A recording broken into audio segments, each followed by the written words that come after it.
right, everyone, welcome back to another episode. Today we have Elena Cardone, the best-selling author of Build an Empire, How to Have It All. So welcome to the show. Thank you. Yes, and thanks for having me. So it's my show, but we're in her domain, so appreciate it. So it'll get brighter, but I want to start out. I did read your whole book, love your book.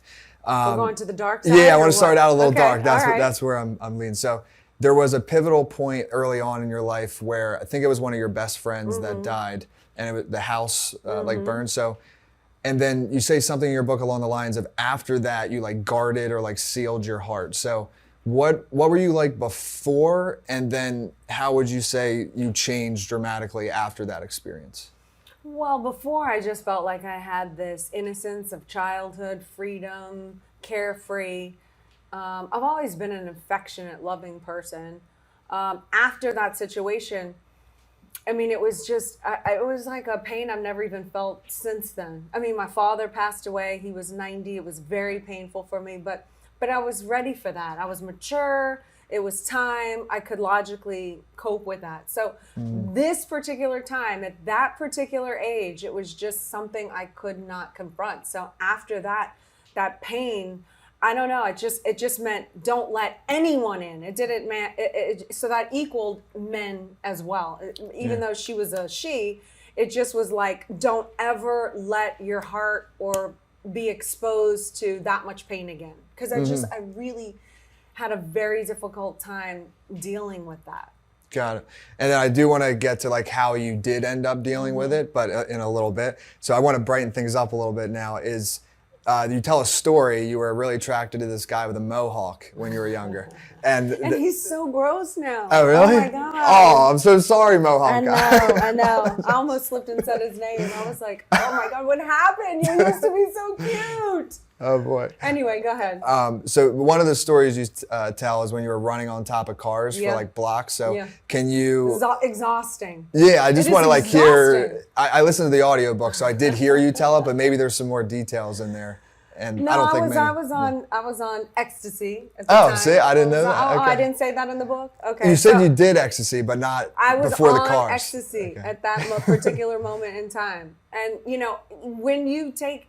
I don't know a whole lot about a whole lot of other drugs, but the hallucinogenics like acid and X, I could consume copious amounts of alcohol and not feel drunk. I would still just feel the drug. So there was a lot of drinking involved, but I was on X.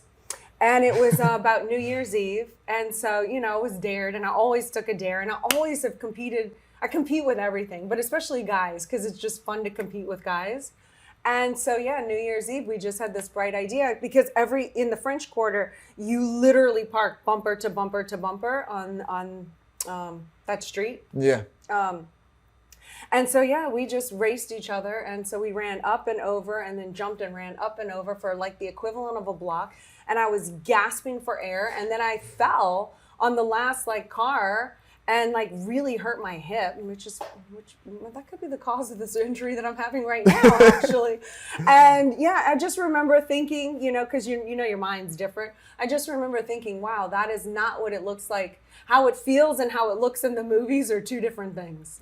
Totally, and so good workout, but incredible workout, but I wasn't in shape, and I didn't pull it off perfectly. You know, it didn't look fabulous because I had the fall. Yeah. You know. Was there any repercussions, like legally, or did you like? No. Oh, okay. It was just like a fun little. Okay, gotcha. Like no one even. I mean, in New Orleans, it wasn't even odd. Yeah, it's just not even odd. That's the feeling I got from your book. Like in New Orleans, it's really like a Fellini film. It's just very bizarre. Anything goes. You could see something like that, and it's just normal. No one thinks anything of it. It's just very bizarre like that. That's just normal. That is normal. That's amazing, actually, to just see a girl like running on your own car and just be like, that's just Tuesday. I know. It's just, there it goes. So for all the people out there that are not maybe doing so well financially, another thing you talk about in your book is that you were a master of shoplifting.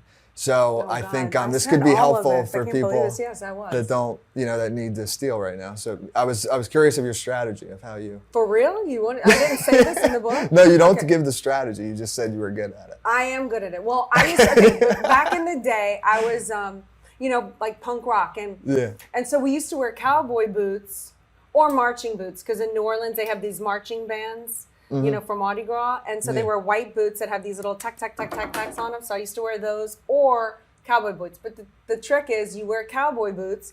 So, like, let's say you go into the dressing room with 4 items and one's hiding, but it's really 5 items, right? So you go into the dressing room, well, you come back out with your 4, but with the 5th, you've shoved it into your boot or, you know, on each side or whatever. And in my case, back in the day, we used to wear a lot of spandex, like zebra-colored spandex pants with little skirts and, you know, cropped little shirts and, you know, whatever. I was a teenager. So, yeah, I would steal that kind of stuff and no one would ever know. And I even knew how to take those little things off. Back in the day, those things? No they way. didn't have the ink stuff back then. That's new now. But, yeah, I could take those things off easy, no problem. Got it. Okay. That's awesome. So, and then obviously I want to talk about like your business and where you currently are, but I think it's important to see like where you were and how far you've come. So last story of like your childhood is the mushroom story. I thought that was so cool. But go ahead. Back to the stealing part. Oh, okay. Yeah. This is very important. You always buy something when you steal something. So even though my boots would be loaded with like shirts, tank tops, and spandex pants, but I always bought something. So I just felt like that would throw off the suspicion. That makes a lot of sense. You know what I'm saying? And it's kind of like you're giving a little and you're taking a little. Right. That's fair. Because I had the mentality back when I was punk rock that, you know, I didn't like rich people. You know, and so our concept was like steal from the rich, give to the poor. Do you know what I'm saying? Like we were, you know, agnostic. We were anarchist. You know what I'm saying? So it made perfect sense to me back then. I feel like that's pretty common actually, like, and actually kind of what's going on in today's world a little bit, where like once you start to make money, then you like completely flip that. But before, and what they're teaching in colleges. Yeah, that's a whole other thing. That's a whole other thing. Yeah. I've evolved since then. Okay. Now I don't steal anything. Yeah. I had a situation. I was in Japan. I was modeling there at the time. I was 18, and I stole. I stole in Japan. I would steal, you know, fruit in Japan. It's like $5 an apple, and this is back in 91, 92. So it's expensive. So I would steal all these little fruits and whatever from the grocery store. And one day I went out and I had this leather jacket that I had flames drawn all up on the arms, you know? Yeah. And someone stole the jacket. It was this black leather jacket. And I was dying because it was my favorite black leather jacket. I mean, this jacket had been everywhere with me, you know, in the French Quarter, okay? Slam dancing, stage diving. And so I had heard that in Japan, and it's really true. In Japan, they're very ethical people. Like, no one steals in Japan. Like, everyone, at least, and that's how it was back then in 92. I mean, super safe. I mean, so ethical. So the fact that my jacket got stolen was just bizarre in the first place.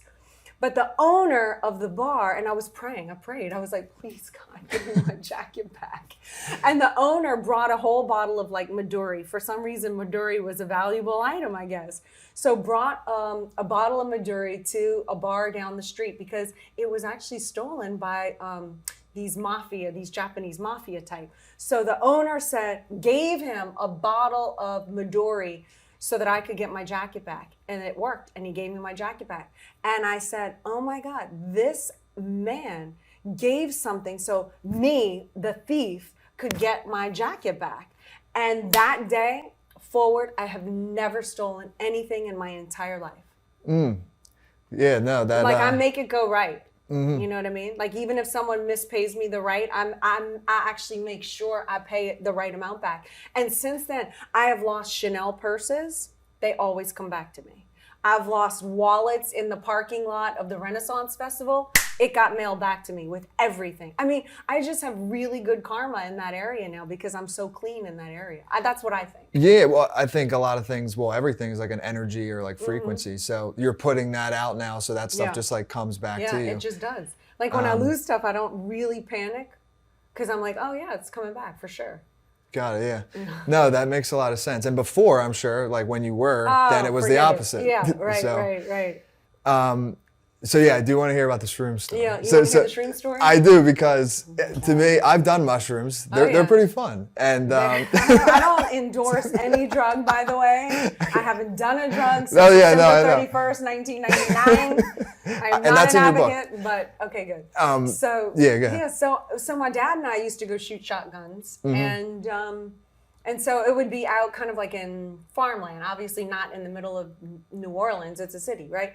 So we were driving past some cow pastures. It was like late in the afternoon or early in the morning. I can't remember, but that's the time the shrooms grow, either early in the morning or late afternoon. And you know they grow out of cow poo, of course. You knew that, right? And so anyway, I tell my dad, pull over. I need to collect some mushrooms for a science project. So I had my dad and I climbing under barbed wire fence onto private property of somebody, and we kicked over. I told him how to do it. We kick over these cow patties, and there's two types of mushrooms that grow. The one that you have done, which is it goes like this, and it has like a little bulb, and a little purple ring underneath. But then they have another kind that's a flat, kind of a white mushroom that grows like that. That's the poisonous, dangerous kind. They will not. They get you sick, not hallucinate. Yeah. So we picked like 2 gallon bags of these mushrooms for my science project. Well, I decided it would be a great idea to chop all the mushrooms up, which we did in little fine, like super, super, super fine pieces. And I made all these gallon jugs of Lipton tea, Lipton sweetened tea. I'm from the South. Oh yeah, that's sweet tea. Lipton sweetened tea, but then I added, in this big batch that I made, I added a pound of sugar.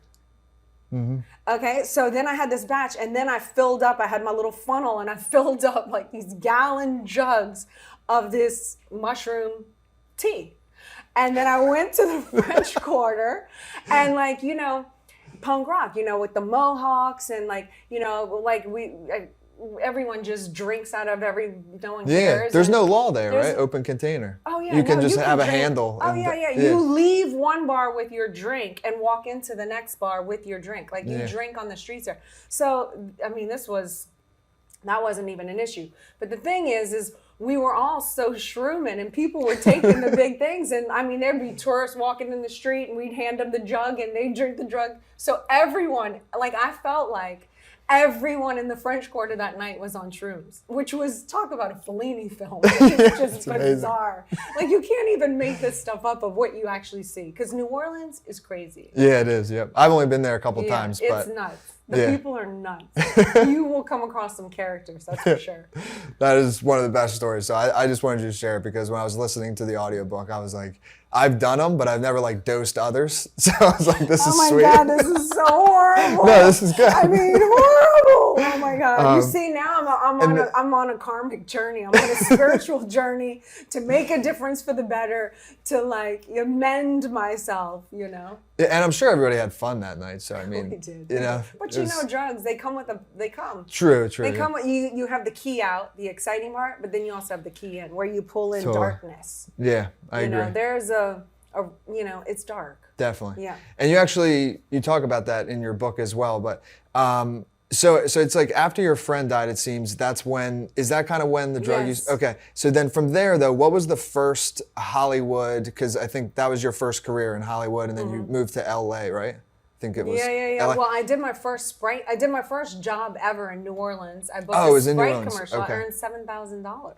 Oh, nice. That was a lot of money. And then too, that was a lot of money, double. right? And so I went to LA. I bought myself a Toyota Tercel, a white Toyota Tercel. It had no air conditioning and no radio. My back would be sweating when I'd show up to an audition or a go-see for for modeling and stuff. But yeah, I bought that. Yeah. So go ahead. What was your overall take on that industry, and then when did you start to transition out of it?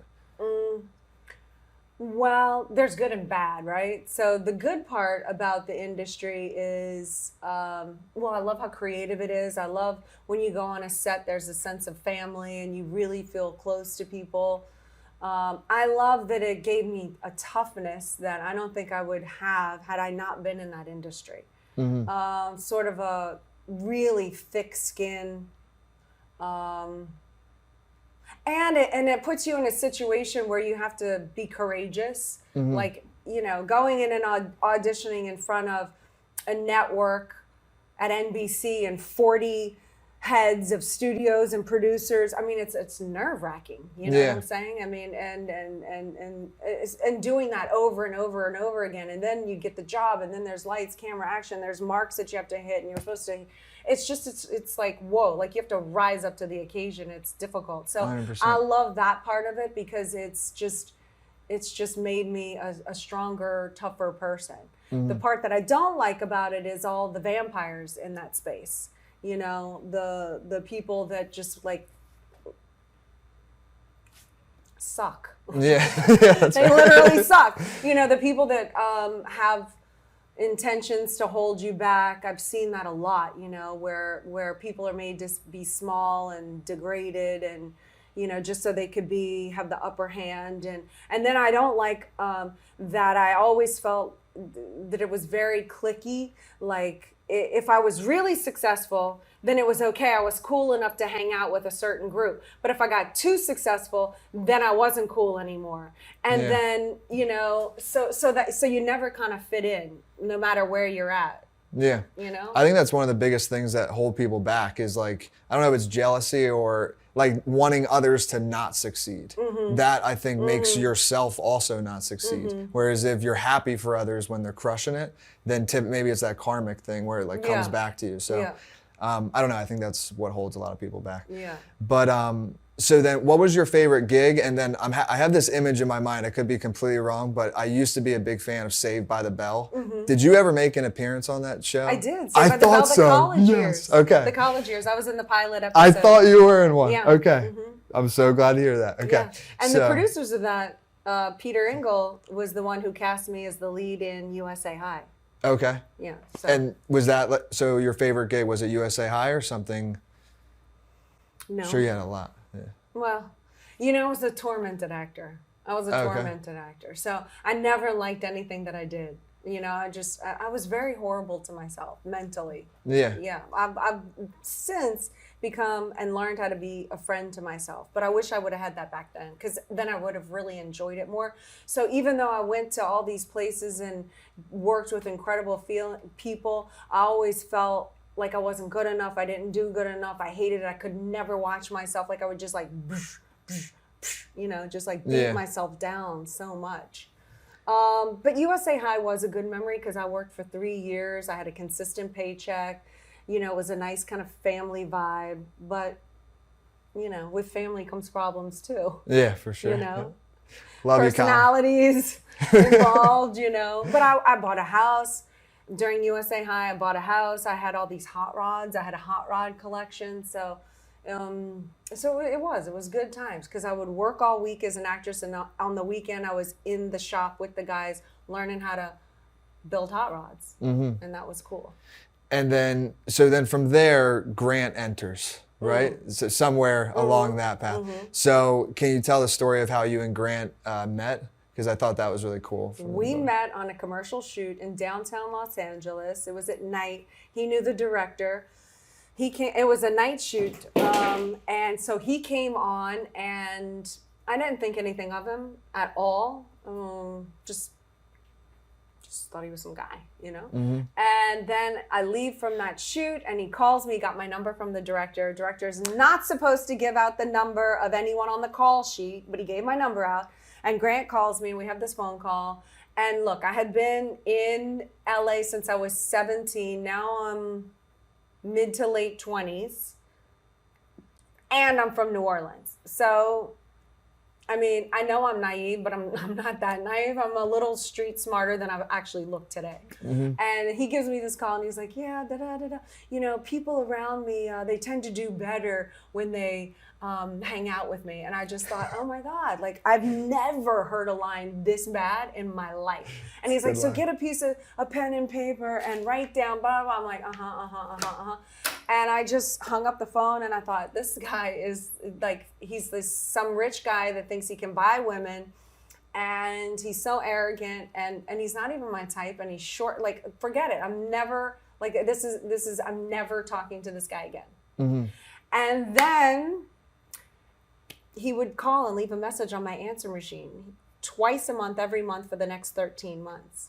And I never called him back because why would I? Wait, 13 months? That's what you said? 13 months. Oh, wow. Okay. 2 times every month for 13 months, he'd leave a message on my answer machine. But I never got scared. It wasn't like he was a stalker or anything. I wasn't scared. It was just like one of the many guys.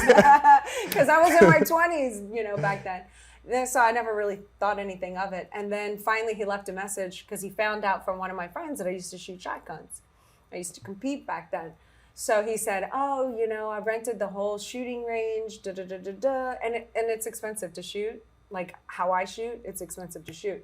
So I was like, oh, he wants to play that game. Well, I'll use him. I'm just going to be honest. I was like, I'll use him he can pay for the show, and then I'll be done with it. He wants to play that game. All right. But obviously the joke was on me because I went and I saw that he was, you know, a terrible shot, but he was cool.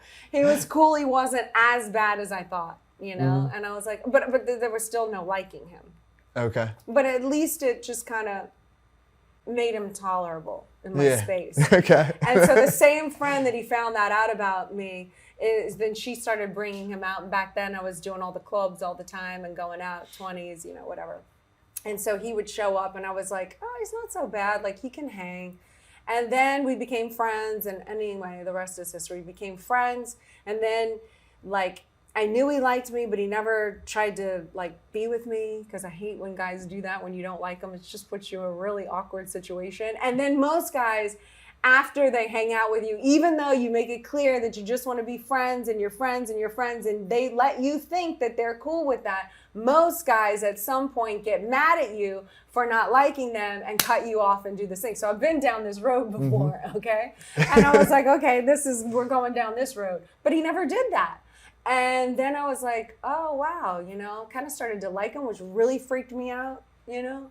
And then I was like, okay, and then I got scared. So I tried all my little tactics to get him to, like, leave, go away. Like, he can't hang with me, right? But no, he met every single challenge, which was weird because no other guy could do that. And he seemed to like be able to see through me and know all my tricks. And like I just felt like he played chess equally or maybe even better than me, which was really freaked me out because I finally felt like I met my match. Got it. You know what Okay. I mean? And his persistence in just knowing that I'm like a super freak, like that I am like really weird, especially back then. I had issues and he didn't try to stop me, control me. He understood me. And, you know, he was just like a rock where I really felt for the first time, I'm not getting away from this guy. And maybe I can open up just a little bit and let me see what that's going to be like. And every time I did, it was just safer and safer and just more real and more protected. And, you know, like it was just something that I had never either allowed myself to experience or no other guy actually got me. And I remember one time he said to me, he said, you know, that monster inside of you that you think is so big, you know? Yeah. It's like, it's really about that big. And I was just like, it like hit me. I was like, how does he know me so well? Like, I just felt like he knew my crazy. You know what I mean? And he was okay with that. So would you say that he like, it was obviously a combination, but he kind of like opened your heart back up again? Because earlier in the book you say like it seals off. Oh, totally. Yeah. So he that was like the only one. And it just became more real because it's so uncomfortable talking like this, but you know, it just became at some point I was like, this is not about the punani anymore. This is about like because a guy would have dropped off at that point. Do you know what I'm saying? I was like, what is it? Like, I don't even know. No. And then, you know, there was more. Yeah, you know, then there was all the challenges and you know what I'm saying? Like all the other tests and everything else. And he just, so I felt like, wow, like I just couldn't even understand why he was interested in me. Like I didn't even, like I just felt like it was more than just that. Like, wow, he's like really serious for some weird reason. Because I wasn't even as cool as I am now. I was cooler in a different way, but not now. Now I feel like, wow, like now I could see Yeah, now ego aside, but I could see why a man would want to be with me now because of what I can bring to the table. So did you kind of feel like maybe he thought more highly of you than you did yourself at the time? Is that a little like you were, because you kind of said that you were like surprised. In the relationship in the department. relationship. Because Okay. in the relationship department, I wasn't willing to give anything. You know what I'm saying? I wasn't, you know, like, I mean, I kind of knew at that time I was somewhat, even though I was like a basher and a invalidation person of myself, I also knew on the flip side of that, I was somewhat badass. I knew I wasn't like a normal chick because I had hot rods. I know how to work on hot rods. I shot shotguns. Like, do you know what I'm saying? Yeah. So I knew I wasn't, I knew I had my New Orleans background and upbringing and like all that punk rock, hardcore, like just different. I'm not like a girl. Yeah, like a girly girl. Yeah. Like guys can relate to me because I think for a long time, I think more like a guy than a girl. Yeah, you seem like know you'd be what I'm fun to saying? hang out with, I'd say. Honestly, I'd say that. Now I understand and appreciate women like never before. Like now I'm like, oh my God, I need to be around women because now I feel like women, I understand women now. Like I get it. And now I really appreciate when they get me. And now like I'm doing this whole other thing. So now it's just like, it's just come full circle where I can The really 10X have, ladies? Yeah, the 10X ladies, the build, like I just love my woman community. Like it's so amazing that I didn't have that my whole life and now I do. It's incredible. Yeah, and it seems to me that from reading your book, the two biggest themes I got was being supportive and the ability to adapt. That seemed to be like the two themes that like ran through the book for me. That's why I mostly got it. Yeah. So how did you and Grant build your first wealth? And then I know like 2008 things kind of took a dump, which for everybody that kind of occurred. But how did that look? Like your first time building it, and then I want to get to obviously the next time you had to build it. Well, let me just clarify. Yeah. Like when I married Grant, I mean that was more money than I had ever seen or been around, you know, because the guys that I had dated before that just didn't have money or anything. So he was already a millionaire, multi-millionaire, you know, maybe in the 10-ish range. When I married and met him, I had no wealth to bring to the table. My show had ended. Like I gave my house to my ex-boyfriend just with the promise that Oh he yeah, I left me remember that. alone. You said Yeah, in your book. I think he's still in that house too. But anyway, Good gift then. You good liked gift, it. right? But that's it. He stayed there, and I moved on. But so Grant had really kind of the money. I was still working as an actress, but here, you know, like normal money, normal people money. So he had that, and then 2000. So we didn't. So my point is I didn't help him build that. He already had that. And then we were married for like 4 years, 5 years when 2008 happened. So we were really comfortable. We thought we were great. And then the economy collapsed and then we were under lawsuits and I was pregnant with our first child. And so that I wasn't bringing in any money at that time. And so that's when I had to really look at, wow, what am I doing? How do we not die? How do we survive this moment? How do we not lose it all? That's when I made the decision, because I've always been a visionary. I've always been kind of an architect, but Grant's the hammer. He's the one that can do it. I don't know how to, I'm learning how to do it now because I'm doing it now for my first time. And so I feel like I'm light years ahead of everybody else who are doing it for their first time because I've been around Grant for 18 years and he's been my mentor. I call him sensei. Yeah. You know, in that area, not all areas, but in that area, he's sensei. But so at that time I had this vision. I was like, well, am I willing to trade in my acting career in order to trade up to this idea of this vision that I had, which was like an empire, and what would it look like? And if I could bring all of my assets behind him to support him, which I'm glad you noticed that, because that is my superhero power. I didn't know that, but I am like super awesome at support. Like I know how to do mindset, infrastructure, and support. Show active interest in the success of. I do that very well. Support, bear the weight of.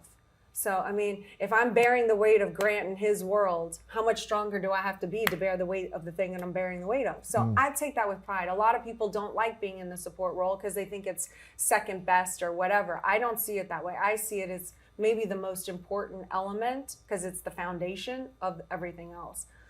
So I was like, wow, and I was an actress. I'm used to being, in the limelight and the stars. So I had to look at a bunch of different things. And then I had to look at, all the imaginary women voices in my head that was like, oh, if you go support your man, then you're a sellout, you're some subservient woman, then he's just going to leave you for a hotter woman later anyway. So I had all these things that I had to work through in my head. And that's when I finally came up and thought through it. And I said, well, I have to live my life for me, not all these imaginary women who are going to hate me and want to kill me. And then I also looked at it. What's the worst case scenario? He leaves me. Well, I look humiliated. I felt like I've done that to myself my whole life. I'm okay with that. It's painful, but I can get through it.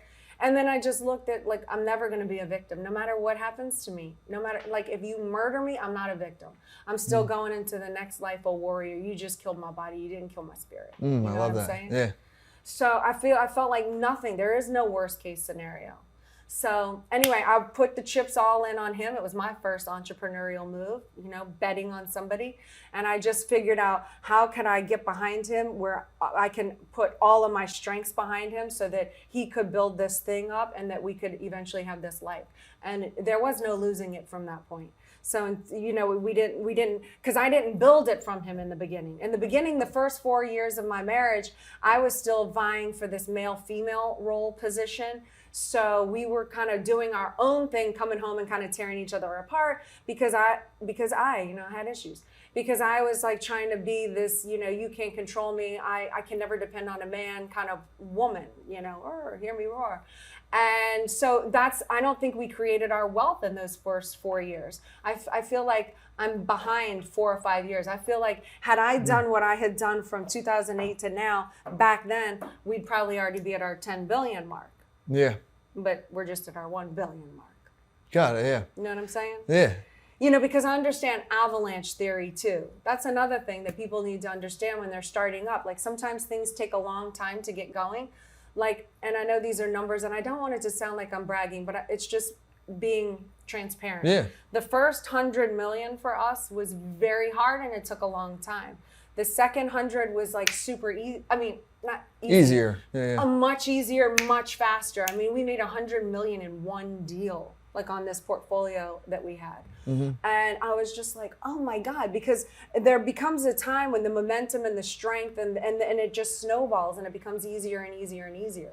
Mm-hmm. So anyway, we didn't lose it after that point, but it just took us about 10 to 12 years before we really got the momentum really working. But we really know how we got really clear how the wealth happened. We got really clear on who we are as a couple, what we stand for, what the purpose is, the goals. How do we delegate the roles based on strengths and weaknesses, not on male, female? He gets to be the boss of the areas that we agree he knows more than me, and those are his strengths. I get to be the boss of these areas, so I'm no longer fighting him for this because he makes all those executive decisions. We agreed on that. Whether I like it or not, I have to stand behind those decisions, and I give him advice or however I can help. But at the end of the day, he's the boss. In this roof, we're Cardone Enterprises, Grant is the boss. Grant knows about everything, sales, follow-up. I mean, I just can't do that. He's the boss here. He makes the business decisions because he's a trusted terminal, and I know that he's not going to mess up. Yeah. My job is, when you come to my house, everything under our household is run by me. He doesn't get to bypass me because I make all those decisions. You see what I mean? So we each get to be the boss of our worlds. Yeah. And we work together. So if I'm creating a distraction-free environment at home, which just so happens, I know it does seem more like a female role, but it just happens to be where that's my strong suit. I mean, it's just the way it worked out, right? But my role is to provide a distraction-free, and he didn't tell me this is just my create in the role. I want to create a distraction-free environment so he's not worried about his wife. He's not worried about his kids. We're running on the top of our game so that when he's making decisions on 100, 200, now $1 billion deal that we're working on now, biggest one ever, that he's not being distracted or pulled or whatever, so that he can make it and not make mistakes, because I depend on him, the kids depend on him, the staff depends on him, the investors depend on him. So I need to make him protected in a safe environment. So I think security and who comes in and who comes out and who gets to be friends with him and interact with him, whether he knows it directly or not, he knows that that is all me. And I don't control, but I have all my people in place where if I need to eliminate somebody, I can go to this person and say, make them disappear. They can't come in anymore. And they're not going to go tell Grant, oh, Elena said, they just do it. Do you know what I'm saying? Because we all need to protect the crown jewel so that he can be the best that he can be, so that we can all reach the heightened level of success, so we can be the couple that we want, so we can hit our targets and goals. Because when you hit your targets and goals, that's what love is, right? That's the greatest act of love that I can give somebody, is to help them achieve their goals and their dreams, and vice versa. Yeah. So the more that he wins and the more that he's doing that, the more he's in love with me. Less likely he's going to leave me for another one. But also the same thing, right? The same thing, that when he helps me achieve my goals and my dreams, that's when I fall in love with him even more. And that's when we become stronger and more fortified. And the more victories that we have, the more we fall in love and we continue to create on the marriage. It's not just like, oh, this honeymoon thing. I mean, you know, that's not life for us. Like, it's a create.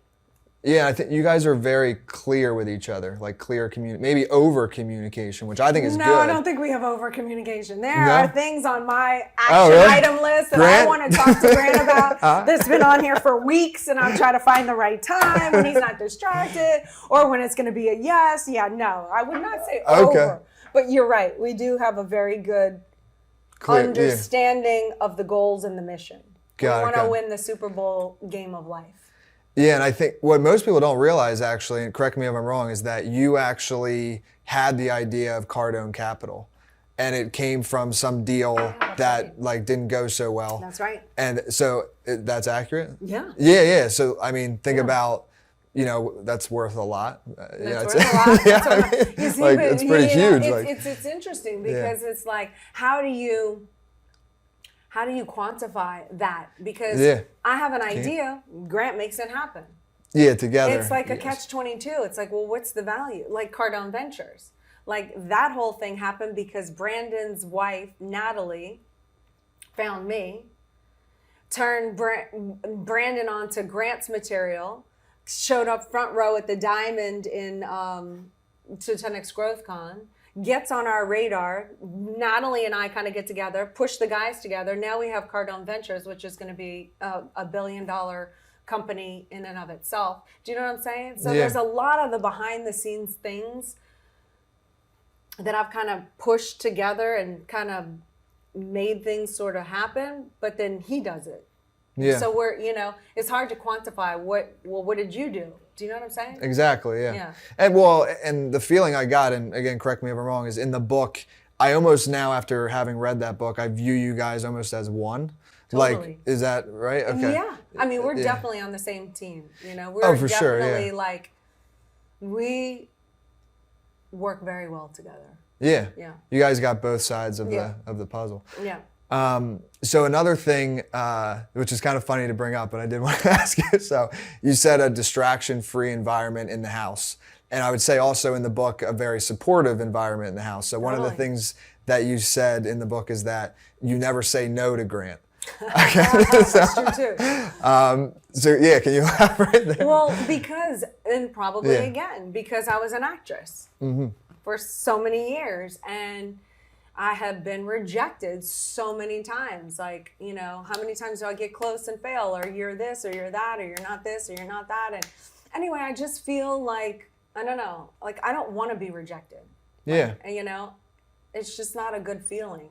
So I just thought, if you're married to somebody, why would you ever want them to feel that way? Like, I mean, you're the only person they're supposed to be being with in a monogamous relationship. So that should be like really sacred. Like that should just be like a given, not like, oh, I have to punish you by taking that away or whatever. That's like the one special thing that y'all have that nobody else has. So I just don't think it should be messed with. And I don't want to get in his head. Like I want him so focused on producing and winning and hitting his goals then I don't want him worried about his wife or his own self-esteem or going into his head and having a distraction or an introversion or anything that's going to make him feel less than. Yeah. Like go get those problems out in the real world. You're not going to get that from me. Definitely. You know what I mean? Yeah, I loved that part Yeah. of the book. Yeah. So I know we're a little tight on time. So can you tell the audience too, like everything you have going on now? And I love what we got to talk about in this interview, because obviously I think in your interviews and the stuff that I've seen, you do talk about this part, but a lot of it's also business. Yeah. So I feel like your whole childhood, like we got pretty far. We didn't get to the complete end. But so you're working on a lot of things right now. Like, what are you most excited about? Well, the thing I'm most excited about is this kind of this new business that I'm doing for the first time. I became a licensed realtor with eXp Realty because I was taking one for the team by becoming a realtor so that Grant Cardone and Glenn Sanford, the founder of eXp, could do a deal together where Grant provides the training platform for the organization.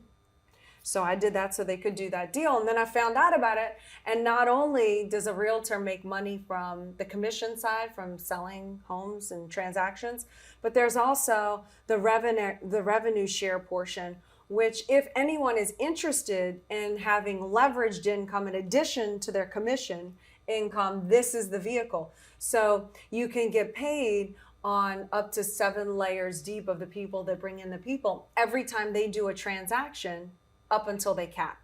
Mm-hmm. So you can get a small little piece of that.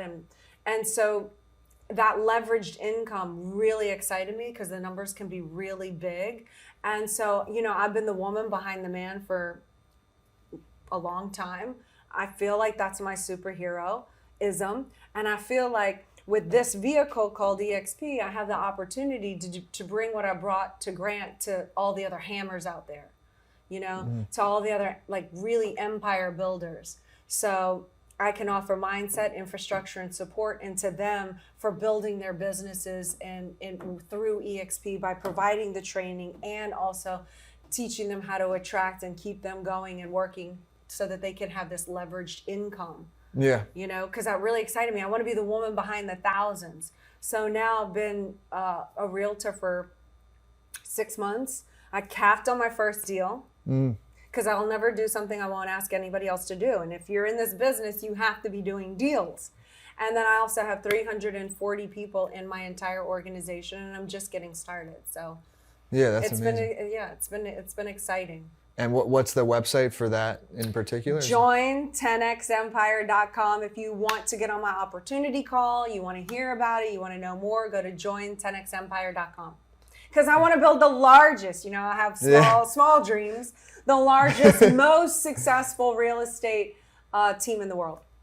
Amazing. Thank you so much for coming on the show. I appreciate it. Yeah, absolutely.